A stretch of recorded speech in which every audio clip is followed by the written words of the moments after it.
All right, you now have a domain name and you have a host provider.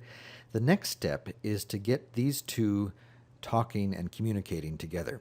And how you do that is you go to the place where you registered your domain name and you find a section where you can point the name servers of your domain to your host provider. Well, what are we talking about? Well, first of all, maybe let's take a look at the welcome letter that you received from Pacific Host or from the provider that you ended up going with. Here's mine.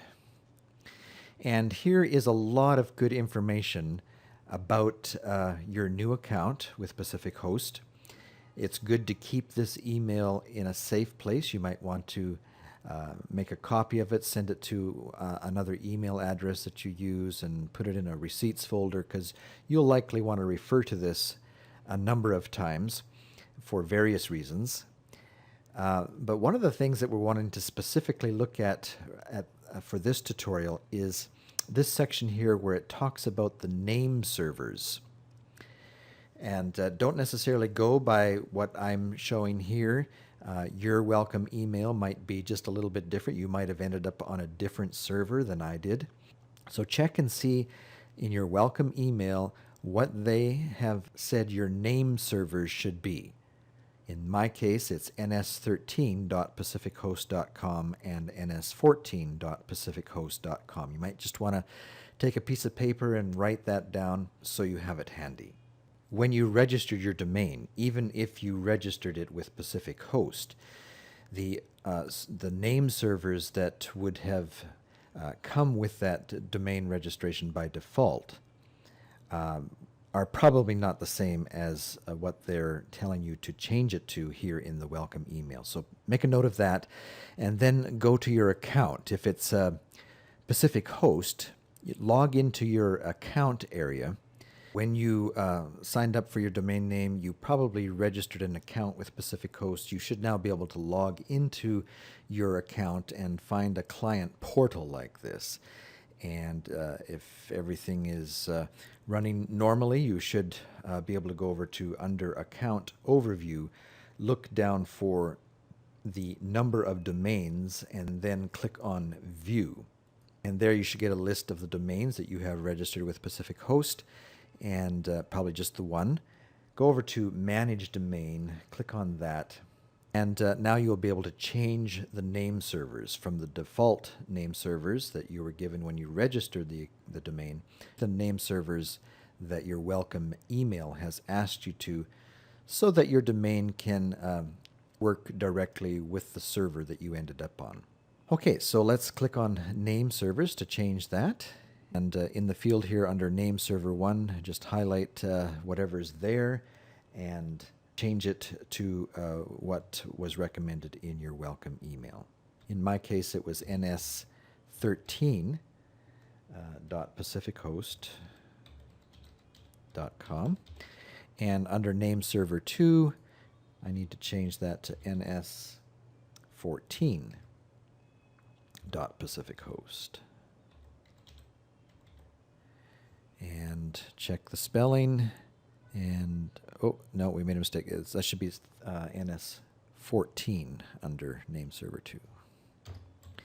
And once you've double checked and everything is good, click on Change Name Servers, and you'll get the confirmation up here that the changes were successful.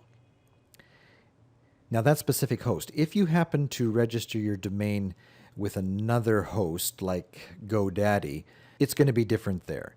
Every host provider will do this just a little bit differently. Let's take a look at GoDaddy. Log into your account there if that's where you signed up, and under Domains, hit Launch. And click on your account, or click on your domain name.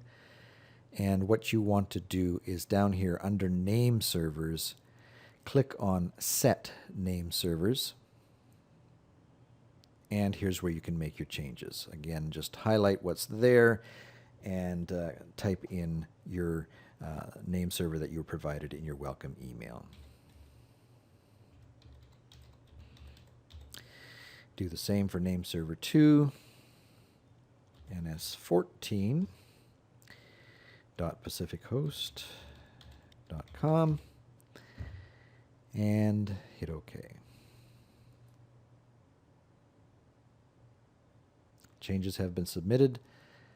And you'll notice that you may get a message that says that this can take a couple of hours to take effect. Some will say, even point out that it can take up to 48 hours for this to propagate throughout the whole internet around the world. And so don't expect immediate results when you change a name server. Now, that does not mean that we can't go ahead and start working on our website. We can do that, so don't worry about that. Maybe we'll just show you one more example here. I have some domains registered with SiteGround. SiteGround is fairly popular.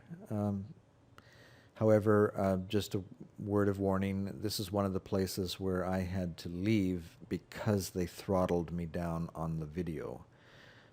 They did pretty good on all the other services, but they just would not let me play video. So I had to move on. But I've still got a lot of domains registered here. So okay, so here we're again looking for domains.